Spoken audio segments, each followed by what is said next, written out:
You've asked me to change cities, years, and numbers, so I've applied those changes throughout the story. This new version is written in the style of an American man recounting a serious, tense event, as requested.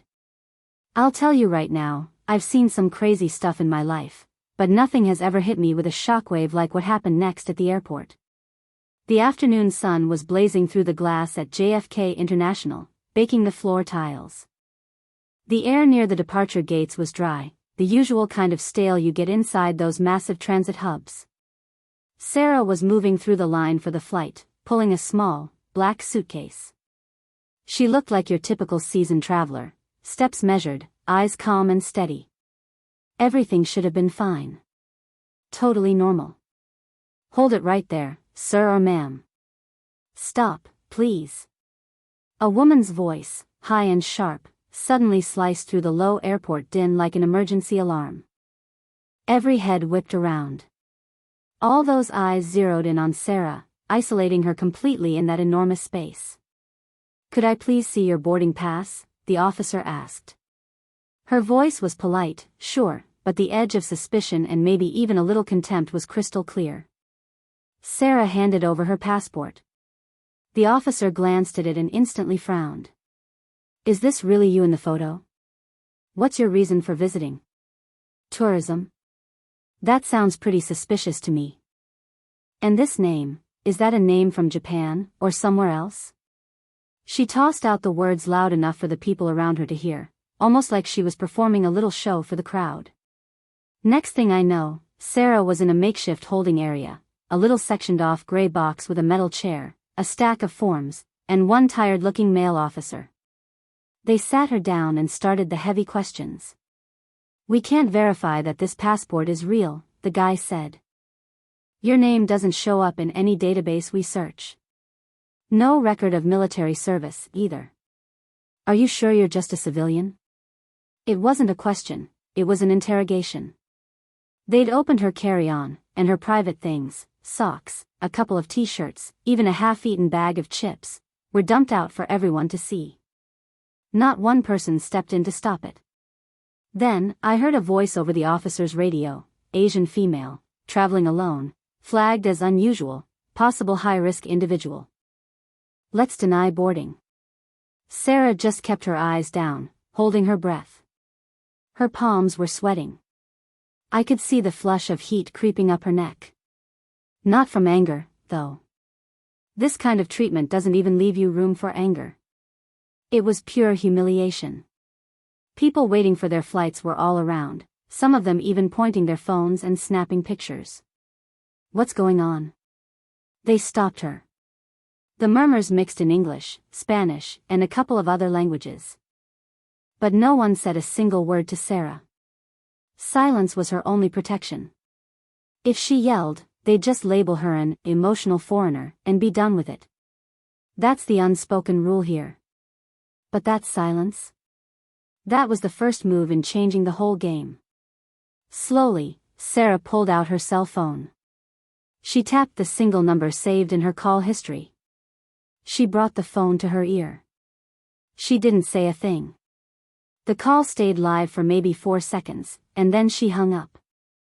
Her screen showed nothing, no display of the number she had just called. About 30 seconds later, a blaring alarm went off deep in the airport staff-only section. Diplomatic code level L11 is active. Are you serious?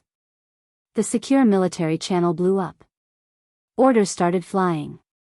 Get General Peterson of the Western Command on the line, now. The whole vibe in the control room changed instantly. Officers' faces went pale as they double-checked the data blinking on their screens. Then, just 5 minutes later, at the VIP lounge area of the airport, the automatic doors slid open, slow and quiet. Standing there was a man in a crisp uniform, hair mostly gray. His chest was covered in medals. The insignia on his shoulder showed he was a general in the United States Armed Forces. He walked straight ahead, completely ignoring everyone staring at him. His eyes were locked on one person. He stopped in front of Sarah, who was still seated in the gray, sectioned-off box. He took off his hat, stood at attention, and then bowed, a deep, formal bow. It was like the entire might of the country was bowing to one woman. In that moment, no one had any words. Nobody understood what was happening. But one thing was certain, she wasn't just some tourist from Japan. The isolation room was a dead gray space, cut off from the airport sparkle. The ventilation system hummed, a constant, annoying rhythm from the ceiling. Sitting on the hard metal chair actually seemed to suck the warmth right out of you. Through the glass wall, the main departure lobby looked vibrant and alive. People were lined up at the gates, sipping coffee, scrolling through their phones, chatting. The brightness of that world made this one feel even more wrong, even more alien.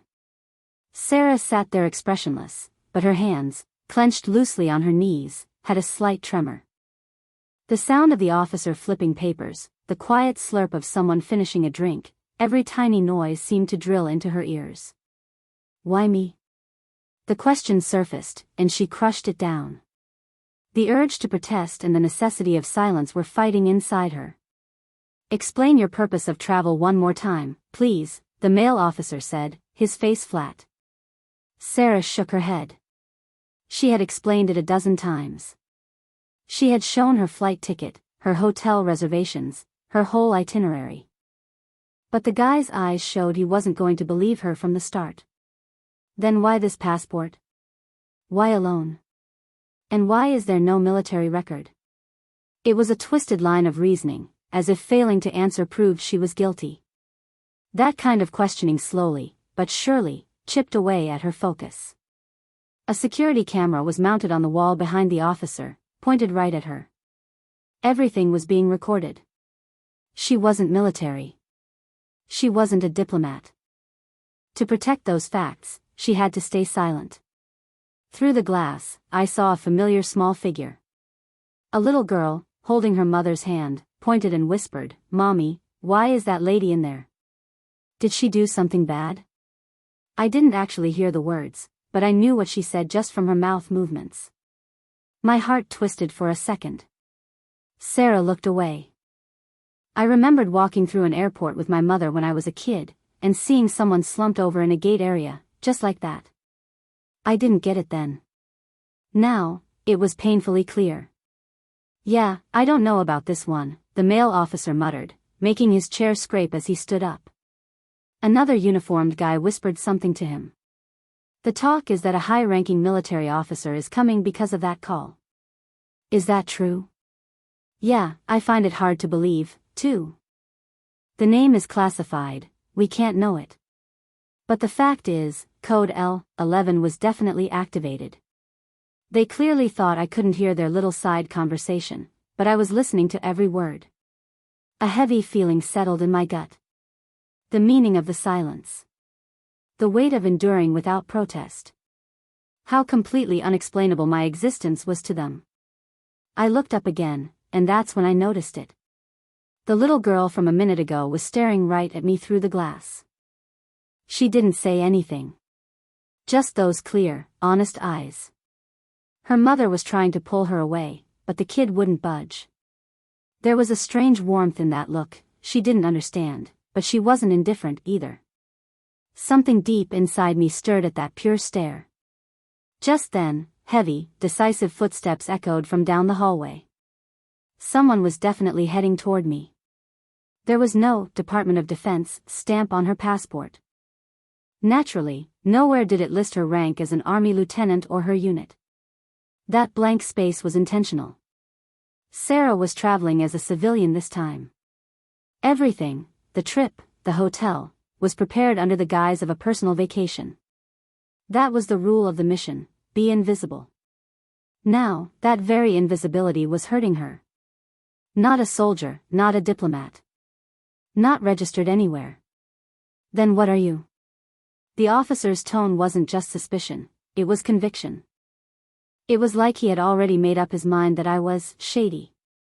Don't think that just because you're supposedly from Japan you'll be let off the hook, he added. That one sentence sent a chill through me. Supposedly from Japan. The contempt, the cynicism, the insult hidden in those words, and the fact that the guy who said it was completely unaware of his own malice. I lowered my eyes. My military training covered how to deal with situations involving discrimination. But that training was for when the enemy was clearly defined. These guys were aggressors wearing the mask of innocent public servants. 5 years ago, when I was on my first command during a disaster relief effort, some old man in the shelter told me, "You're too bossy for a woman." I laughed it off then. But those words came back to me now. Too bossy for a woman. Too quiet for an Asian. Doesn't look like a soldier. The world runs on labels. An existence without a label is treated as non-existent. I was supposed to remove the uniform, hide the rank, and shed all titles for the mission. It was supposed to be an honorable sacrifice. But right now, it just felt like powerlessness. A question surfaced in my mind: who am I right now? I wasn't representing my country. I didn't have any military authority. I was just an Asian woman being isolated and questioned. Silence wasn't a weapon here. In this moment, it was just an excuse to be ignored. "We can proceed with forced deportation with these procedures," the officer stated, slowly beginning to fill out some paperwork. The movement of his pen started a slow burn anger inside me. Just then, a younger male officer rushed in. "Excuse me, we have an urgent message." He whispered something to the female supervisor, and her face froze. The military is coming here now?" Her voice was shaking more than anyone else's. The atmosphere completely shifted. Sensing something was up, the officer next to me stood from his chair. At that very moment, Sarah slowly straightened her back. The mission was supposed to be completely unnoticed, and now I was the center of attention. This wasn't the way I wanted it to happen, but I couldn't be invisible anymore. "Do you really think keeping silent is protecting you?" the female officer asked, her voice laced with frustration and anxiety. My passport and the copies of my boarding pass were still laid out on the desk, looking like pieces of criminal evidence. I stared at them. My eyes were steady, but I said nothing. The officers were the ones getting visibly rattled. "Answer me. You're hiding something. Silence counts as an admission of guilt, you know." With every word they used to push me, the air in the room got thinner and colder. But my breathing stayed calm, and my hands remained still on my knees. "Should we call a translator?" "You must speak Japanese," the male officer sneered. My English was actually perfect, but they were acting like they couldn't understand me on purpose. I kept my mouth shut. No answer. No excuses. They saw my silence as powerlessness, but to me, it was my one defense, my control, and my quiet refusal to back down. "I am here." The footsteps got closer, a heavy, dry sound of leather soles hitting the tile. A security guard appeared and walked straight to me. Without a word, he stood and placed his hand on my shoulder. The pressure was neither light nor heavy. It was just a silent, overwhelming force, more than enough to tell me to stand up. This wasn't a physical assault, but it was an act of non-physical force. I slowly raised my head and met the guard's eyes. But there was no anger or resentment there. Instead, there was a quiet sadness. The officer started murmuring again. "Is the military really coming? Who is it?" The name is still suppressed. Someone leaned over a monitor, hitting the refresh button again and again. The search results kept coming up empty. But one person, the information officer with glasses, whispered, his face sheet white, "L11 is usually reserved for the Combined Operations Director class, the highest diplomatic rank. That code isn't for common use." The words hit the rest of the staff like a sheet of ice down their backs. Meanwhile, Sarah still hadn't said a thing, and that silence was putting out more pressure than any shouting ever could. Who are you?" The whispered question hung in the air, but she didn't answer. She didn't have to. Just then, the airport announcement cut in, "Due to a special operational request, we are temporarily closing off a section of Gate 7. Passengers scheduled for this flight, please remain in your current location." Every single officer looked up, startled. A closure. A special request. No one but the military had that kind of authority. The next second, a terminal started blaring. A red light flashed, an alert from Security Command. The notification read, Pacific Command General has arrived at the VIP entrance. The name flashed on the screen, General Maxwell Peterson. He was one of the highest-ranking generals in the American military, overseeing coordination with Allied forces, including Japan. The officers around me stood up without a sound. Someone gasped. Someone else whispered, him? No way. At that exact moment, Sarah briefly closed her eyes and gave the slightest, almost imperceptible smile, like she was catching a gentle breeze. Silence isn't about saying nothing.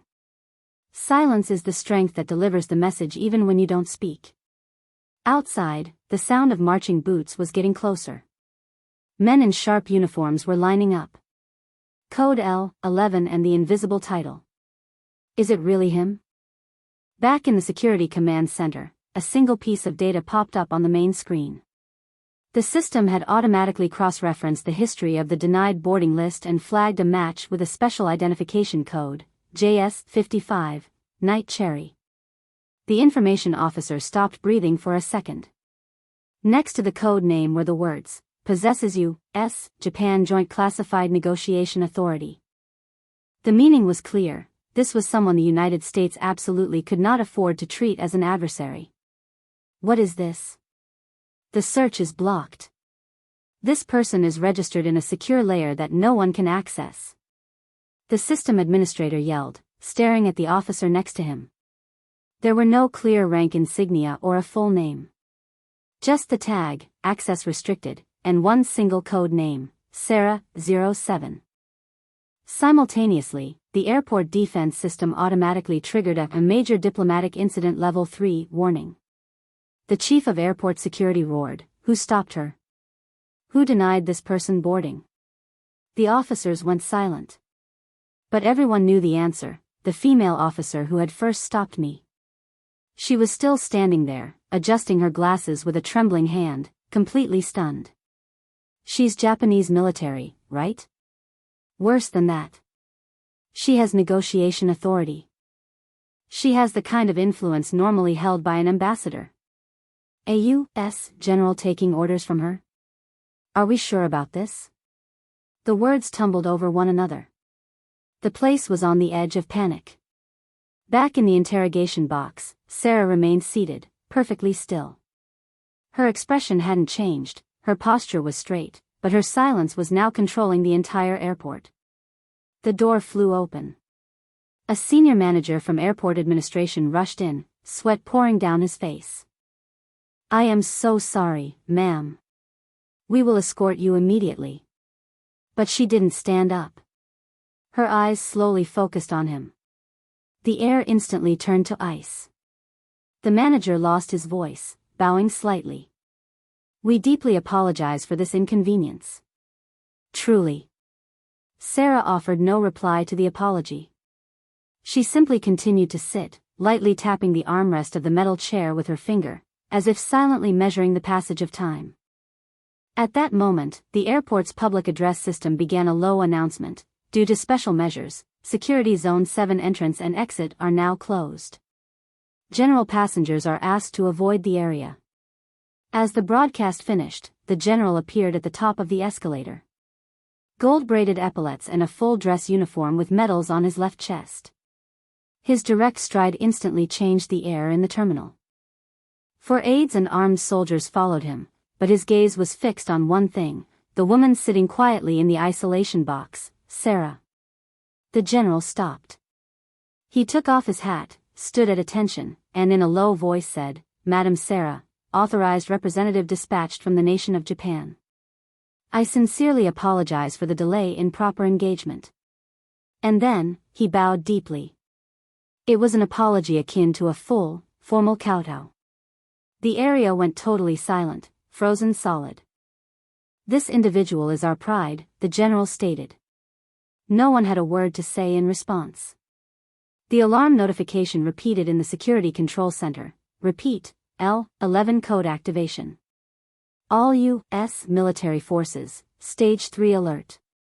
Priority is to make contact with the subject and maintain secure communications. Acknowledge. Red emergency lights flashed on the ceiling, and normal airport operations ground to a halt. L11. That code was a joint U.S.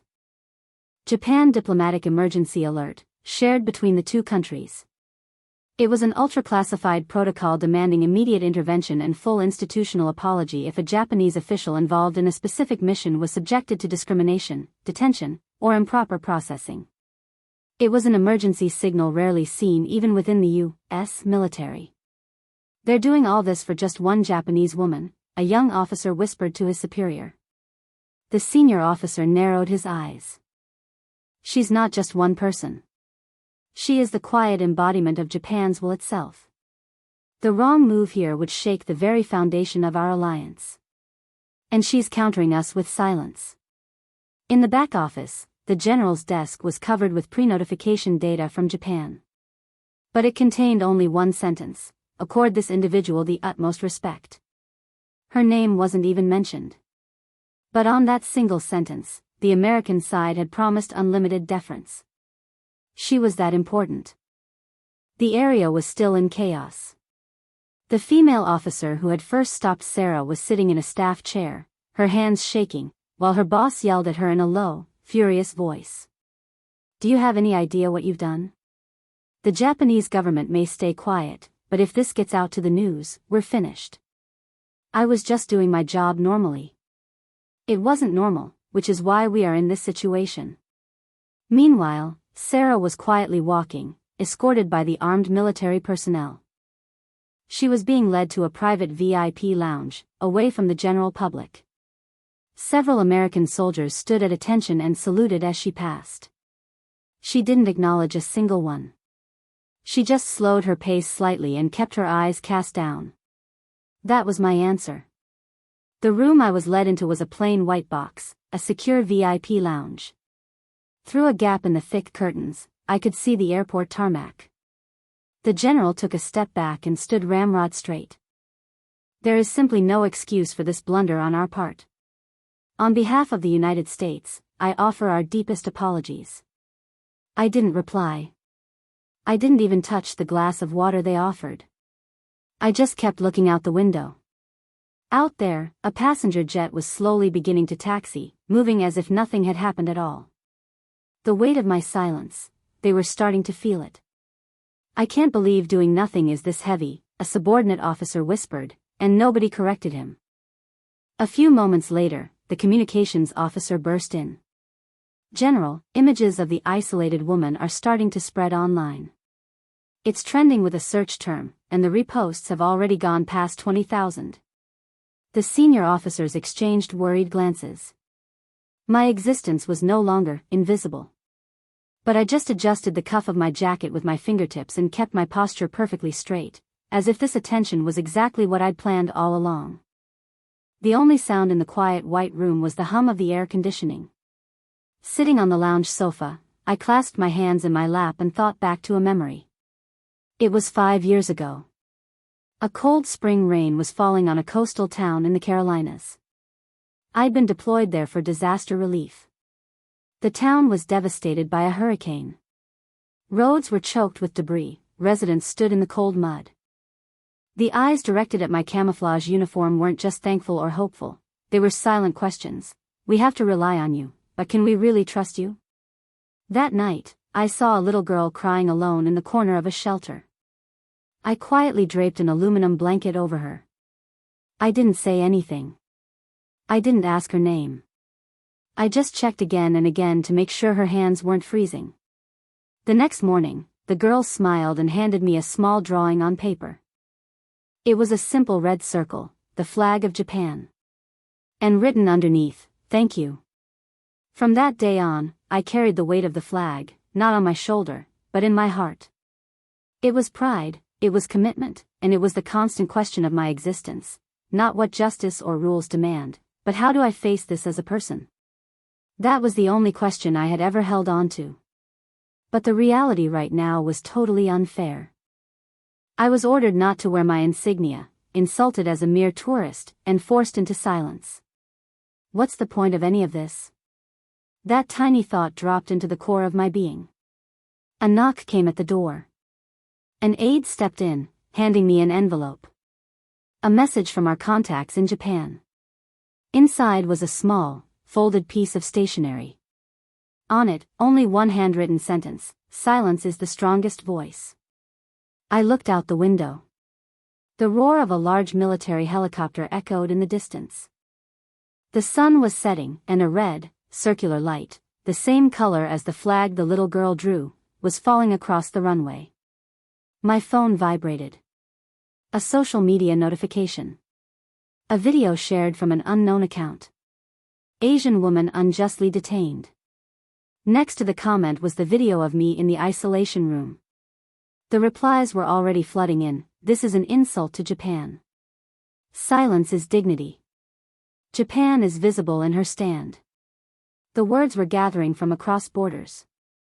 I closed the phone screen. All the noise didn't matter. Yet, somewhere deep inside my chest, something definitely shifted. I had almost forgotten that "thank you." The red circle from that night. Maybe, just maybe, I could allow myself to believe in that again. Just a little bit. At that exact moment, the door to the lounge slowly opened. "We will be boarding you shortly, ma'am," the officer's voice slightly trembled. I stood up. I checked the watch on my wrist once, and then slowly began to walk. This time, I didn't need anyone to ask me to. Why was this woman detained? That single sentence, posted on social media by a journalist, was reposted tens of thousands of times within a few hours. The video showed the Asian woman seated behind the airport glass. Her silent refusal to engage with the overbearing officers. The footage strongly resonated with viewers. They focused on her expression, so quiet, yet so frustrated. She's saying everything by saying nothing. This is modern grace and quiet rage. A new hashtag was born. Foreign news programs started picking it up. "Japanese woman unjustly detained at U.S. airport, the silent resistance." Who stopped her? The internet was on fire. In the small, temporary waiting room near the gate, I was waiting. 2 American soldiers stood outside the door in full uniform, but I treated their presence like it was just the air. I had no desire to touch the warmed herbal tea they had brought me. I was just checking my phone occasionally, dismissing notifications. I wasn't about to let someone else's opinion or interpretation define who I was. Suddenly, a photo on my screen popped up. It was the little girl I'd given the blanket to at the shelter. She was a middle schooler now, years later. The caption talked about the blanket, saying it was given to her by a soldier. The girl's diary entry was sketched on the screen. It read, "She didn't say anything, but she stayed by me the whole time." That single sentence made my throat catch for a moment. At the same time, back in the airport, security personnel were getting moved, given apologies, and named as subjects of investigation. A flurry of finger-pointing started. That order came from above. I tried to stop it. The excuses sounded like they were pulled from a script. But it didn't matter who was to blame. What happened was already known around the world. The media was calling me the silent diplomat, the quiet resistor, the dignity of Asia. Nobody asked for my side of the story, and maybe that was better. By saying nothing, I was communicating more than anyone else. In a quiet corner of the airport lounge, a mother and daughter approached me gently. The girl whispered, "Good luck." Her mother pulled her hand away, offering a small nod. I didn't respond with words. I just narrowed my eyes slightly and offered the barest hint of a smile. The girl looked completely satisfied and nodded back. A boarding announcement cut through the quiet. "Group 0, special accommodation passengers. We are now beginning priority boarding." The employee's voice was slightly shaky, mixing apology with reverence. At the designated gate, several uniformed U.S. Marines were lined up silently. No one had ordered them to be there. They stood voluntarily. The moment I approached the gate, they snapped to attention and saluted in unison. There was no sound. There were no words. But the action said everything. I didn't acknowledge it. I just walked straight down the jetway. That was my answer. At the edge of the runway, a line of black military vehicles arrived. Airport staff and U.S. Army officers silently lined up to meet them. There was no announcement, but the atmosphere had definitely changed. Something was about to happen. That quiet anticipation filled the whole terminal. I was walking toward Gate Z1, a gate that wasn't normally used. I smoothed the cuff of my white jacket sleeve, walking without making a sound. No one spoke to me. Dozens of eyes were on my back. But I only looked forward. Through the glass wall of the gate, he was standing there. General Maxwell Peterson, the highest-ranking commander actively overseeing the Pacific Command. The man was standing at attention, holding his hat. The moment I got close, he snapped an immaculate salute, hand pressed firmly to his brow. Behind him, all the aides and soldiers also snapped their salutes at the exact same time. It was the military's highest form of respect, and a silent apology to an ally. The scene froze everyone. Airport staff, nearby passengers, even the cleaning crew, everyone just stood still, unable to process what they were seeing. Who is she? A general saluting a civilian? No, she's not a civilian. Who is that woman? Someone muttered, but no one could finish the thought. I walked one more step and stopped in front of the general. I didn't meet his eyes, just slightly dipped my chin. That was it. I didn't return the salute, but it was the most powerful return possible. This individual is our pride, the general repeated, low but firm. The soldiers didn't move. No one doubted him. No one interrupted. The door opened, and the jetway appeared before me. As I stepped onto the aircraft, I glanced back for a fraction of a second. My eyes landed on the security guard, the man who had silently placed his hand on my shoulder earlier. He had taken off his hat and was bowing deeply, a silent admission of his mistake. Sinking into my window seat, I buckled my seatbelt and looked out. The soldiers were still lined up, still saluting. 5 minutes ago, I was an Asian woman being ignored. 5 minutes later, I was the person a nation bowed its head to. The person who understood that difference the most was the one who maintained the silence, myself. The plane's engines began to whine low. As the jet slowly began to taxi, I took one deep breath and quietly closed my eyes. There were no words in my heart. Only silence. The plane was preparing for takeoff. Outside the window, the U.S. military soldiers were still lined up at the edge of the runway. Passengers inside the cabin were starting to murmur quietly at the sight. Someone important was on this flight, right? No, that was a woman. In a suit. Asian, too. But the general was saluting her. Who was she? No one knew her name. No one was told the truth. Yet, a clear atmosphere of profound respect had settled into the cabin. I sat by the window, eyes closed, breathing deeply and quietly.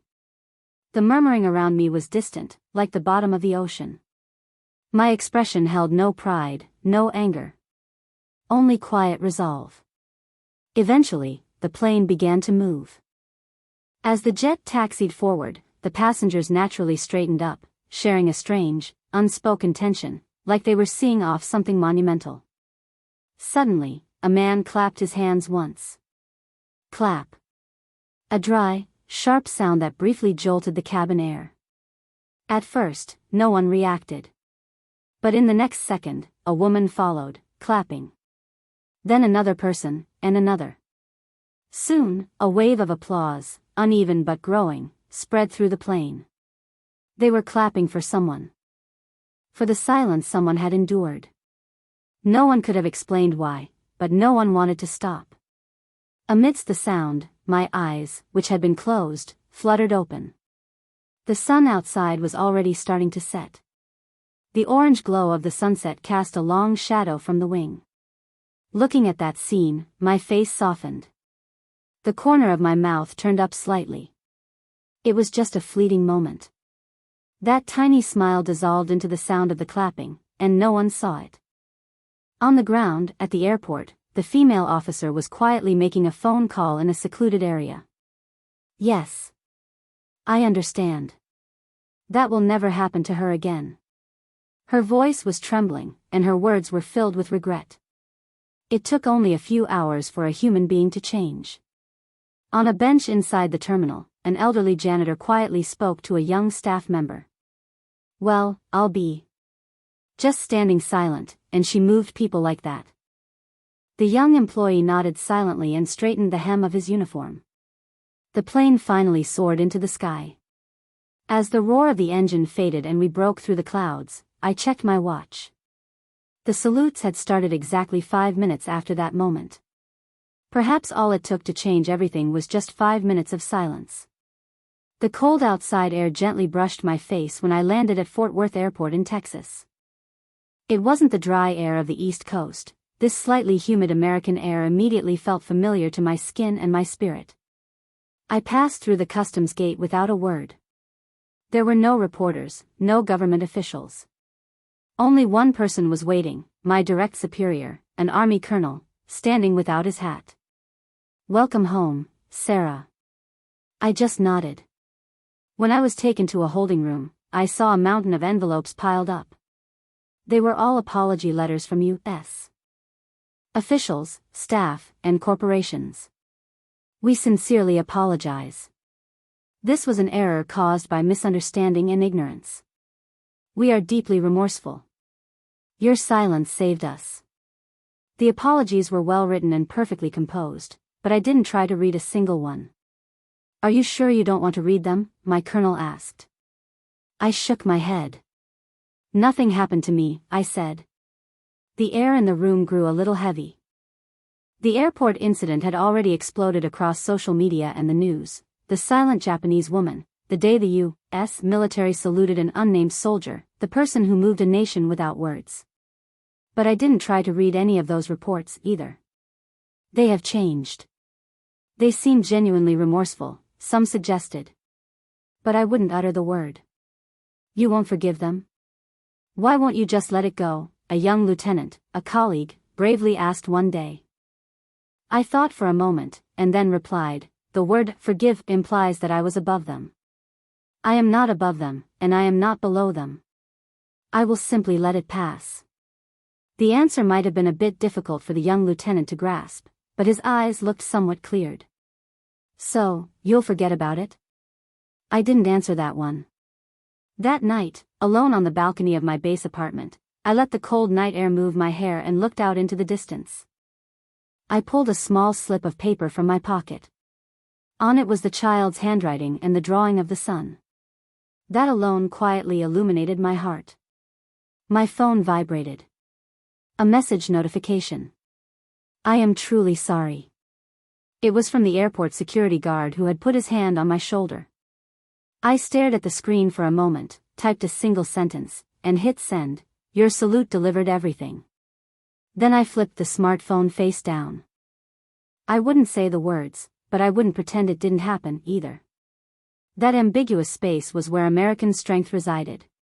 The next day, the sunlight, slicing through a gap in the winter clouds, softly illuminated my desk. I was in my quarters on the military base, reviewing paperwork for my next deployment.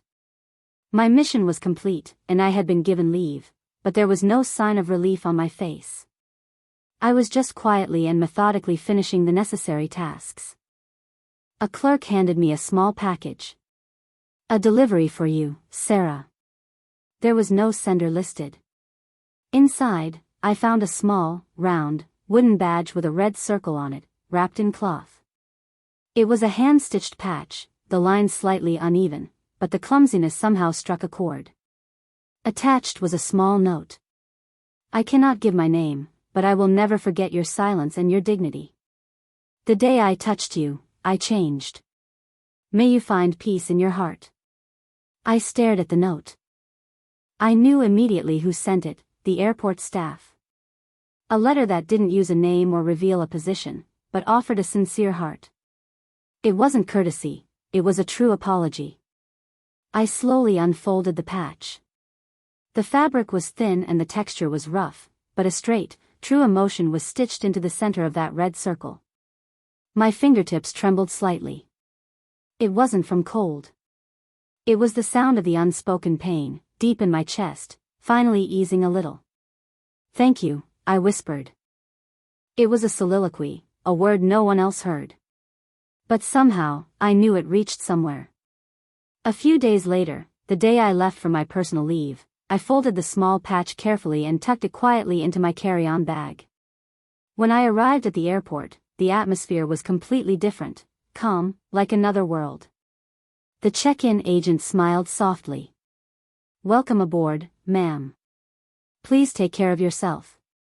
She didn't know my name, but her eyes held genuine respect. Walking toward the gate, I passed the elderly janitor. He stopped, met my gaze, and briefly touched his hand to his hat in a small, polite bow. It was as if he knew. The bag containing the patch gently swung on my shoulder. The aircraft finally started moving. As the jet taxied forward, the passengers naturally straightened their posture, sharing a strange, unknown tension, as if they were seeing off something massive. Suddenly, a man clapped his hands. Clap. A dry, sharp sound that momentarily stirred the air in the cabin. No one reacted at first. But the next second, a woman followed suit, clapping. Then one more, and another. Before long, a wave of applause, uneven but growing, spread through the plane. They were clapping for someone. For the silence someone had kept. No one could explain the reason, but no one wanted to stop. Amidst the sound, Sarah, whose eyes had been closed, slowly opened them. The sun outside was already starting to set. The orange glow of the sunset cast a long shadow over the wing. At the sight, her expression softened. Her mouth curved slightly. It was a faint smile. It lasted only a moment, melting into the applause, unnoticed by anyone. On the ground, at the airport, the female officer was quietly on the phone in a secluded area. "Yes. I understand. I won't let anything like that happen to her again." Her trembling voice and regretful words showed how much a single experience could change a person in just a few hours.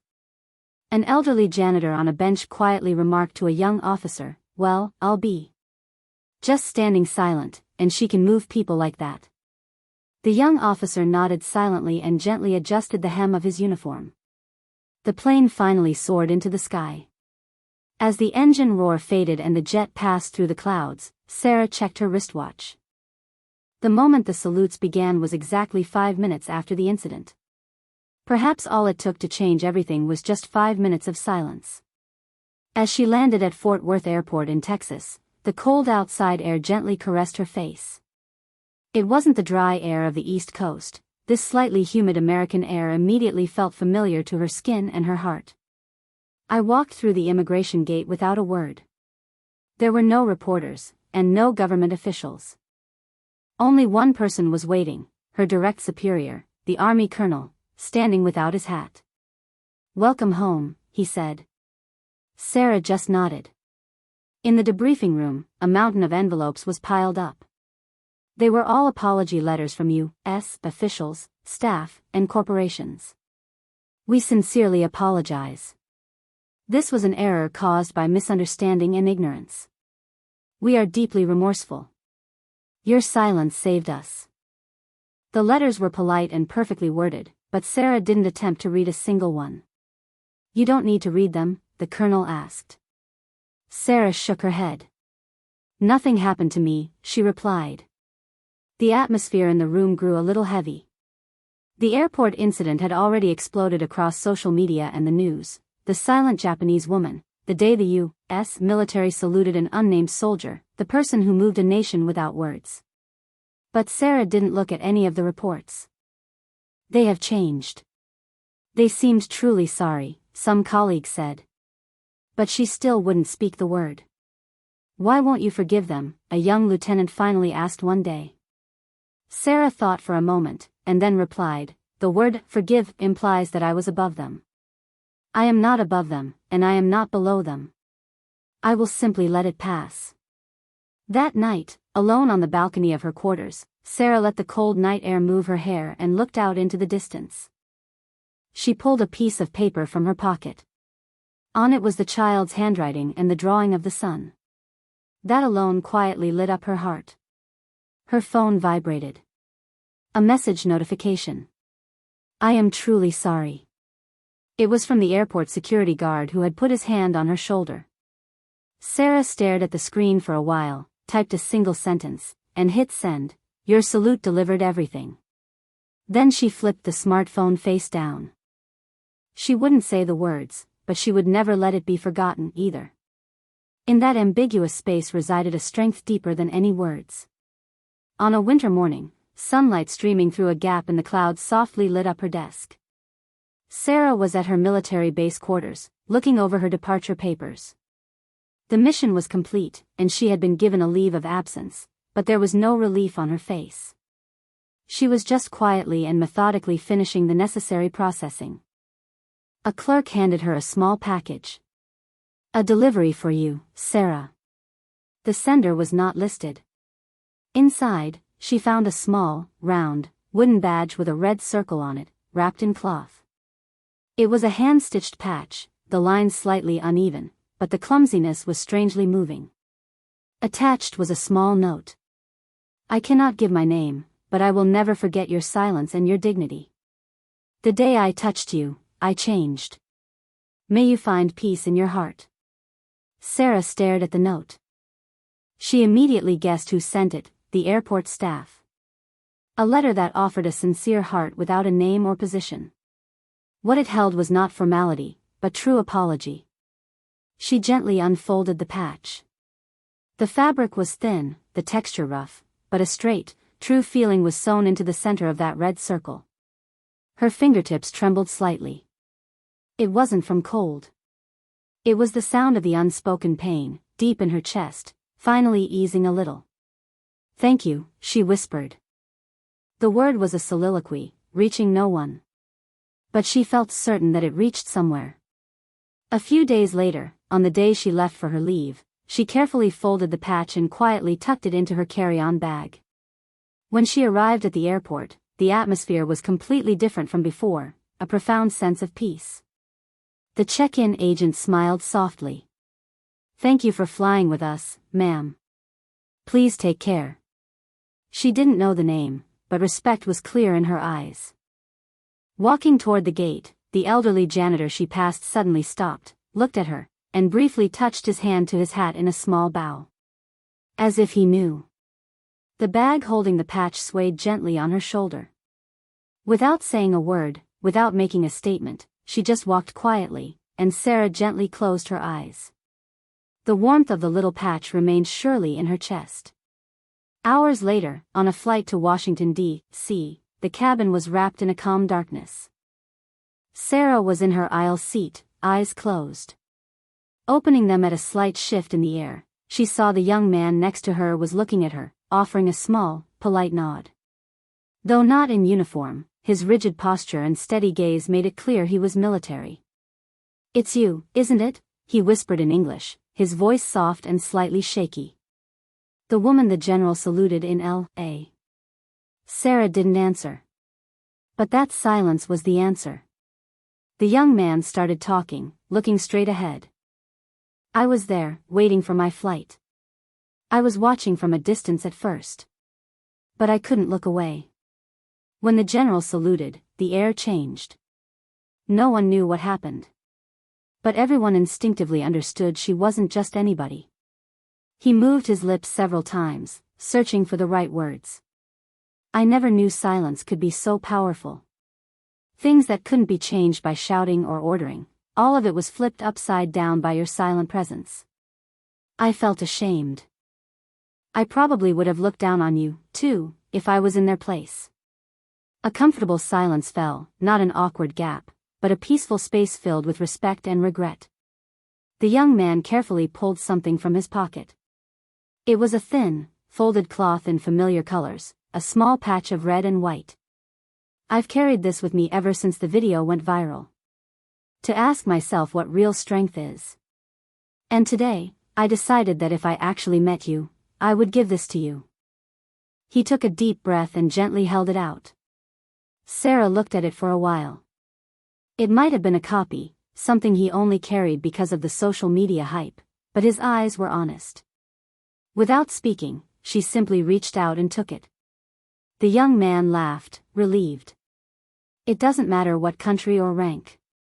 Respect is just something that happens naturally when the heart is moved. He looked at her. Seeing you made me want to change, too, for the first time.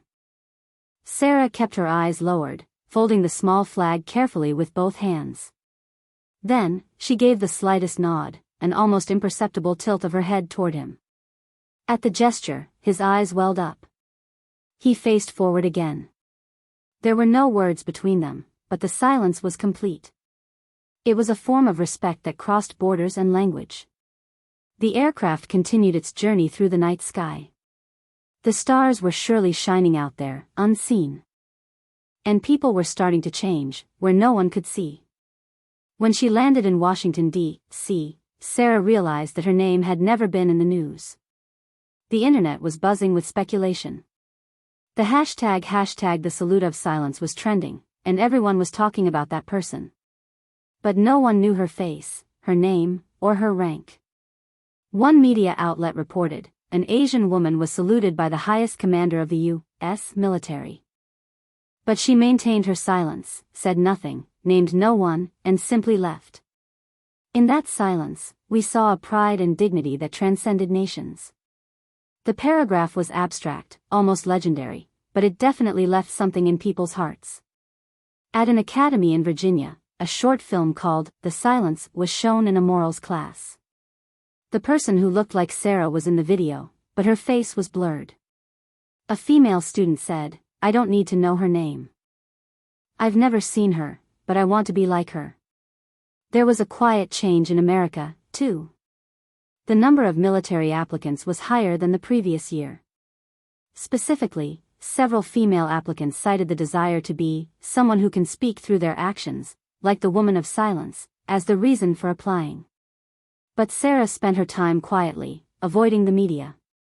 She didn't accept any awards or give any speeches. She never sought recognition. She had never wanted anyone's approval. The only thing was the folded, unsigned note placed gently on the bookshelf in her room. Sometimes she would look at it and close her eyes for a few seconds. That was her reward. One day, at an airport on a transfer, Sarah passed a female employee. The woman suddenly noticed her and gave a light, silent bow. Sarah also said nothing, just narrowed her eyes slightly in return. No one else was there. No cameras, no reporters, no story, but that single exchange spoke everything. And somewhere in the world, someone else will salute. To an unknown person, just like that day. Sarah's name may not remain in history. But the way she used silence is definitively carved into memory. The world had learned that there is something that resonates even without shouting or speaking. It was just a whim. During a layover on a business trip, Sarah found herself at Los Angeles International Airport and decided to walk past Gate 7, the same terminal as that day. There was no specific reason or goal. She just felt like she had to go back once for something to truly end. The airport was filled with the usual hustle and the dry hum of the air conditioning. She passed cleaning staff mopping the floors, cafe workers pouring coffee, and people rushing with suitcases. Everything was normal. As if that day had never happened. Then, she passed a female officer, and their eyes met. The officer stopped for a few seconds, and then slowly approached her. It was the woman who had denied her boarding years ago. She looked a little thinner, and there was a sense that she carried something heavy in her eyes. "I know I was wrong," the woman said, her voice shaking. "I have always wanted to apologize." It was a genuine voice, not one from a manual.